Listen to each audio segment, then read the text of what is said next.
अकबर बीरबल की कहानी, अधर बादलों पर महल। दोस्तों, वीडियो को लास्ट तक जरूर देखना और वीडियो को लाइक और सब्सक्राइब जरूर कर देना। तो दोस्तों, एक दिन बादशाह दरबार के कामकाजों से फ्री होकर अपने मंत्री बीरबल के साथ गप्पे मार रहे थे।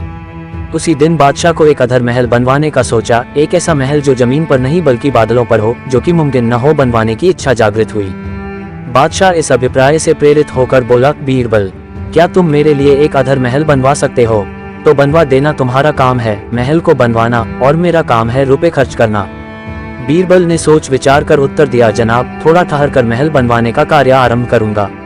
इस कार्य के लिए कुछ मुख्य सामानों को इकट्ठा करने में समय की आवश्यकता है। बादशाह इस पर राजी हो गया। फिर बीरबल ने एक दूसरी बात छेड़कर बादशाह का मन दूसरे कामों में उलझा दिया और सायंकाल अवकाश पाकर घर लौट गया। और दूसरे दिन बीरबल बहेलियों को रुपए देकर जंगल से तोतों को पकड़ लाने की आज्ञा दी। बस हुक्म की देर थी, बहेलिये उसी दिन सैकड़ों तोते पकड़ लाए। बीरबल ने कुछ तोतों को चुनकर खरीद लिया और उनके पढ़ाने का काम अपनी बुद्धिमती कन्या को सौंप खुद दरबार का आवश्यक कार्य करने लगा।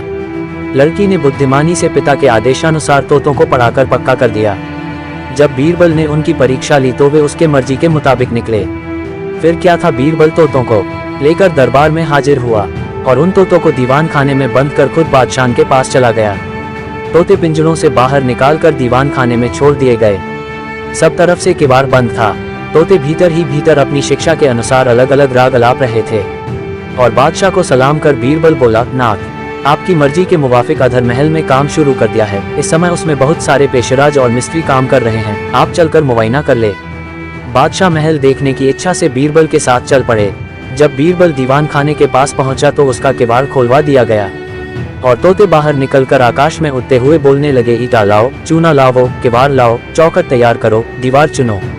इस प्रकार आकाश में तोतों ने खूब शोरगुल मचाया।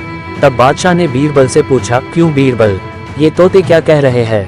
बीरबल अदब के साथ उत्तर दिया, हुजूर, आपका अधर महल हवा में तैयार हो रहा है, उसमें पेशराज और बढ़ई लोग लगे हुए हैं। सब सामान एकत्रित हो जाने पर महल बनना शुरू होगा।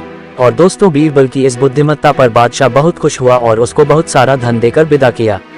तो दोस्तों, आशा करता हूँ आपको ये कहानी पसंद आई होगी। तो आप इसे लाइक एंड सब्सक्राइब कर दीजिए और अपने दोस्तों के साथ भी शेयर कर दीजिए। धन्यवाद।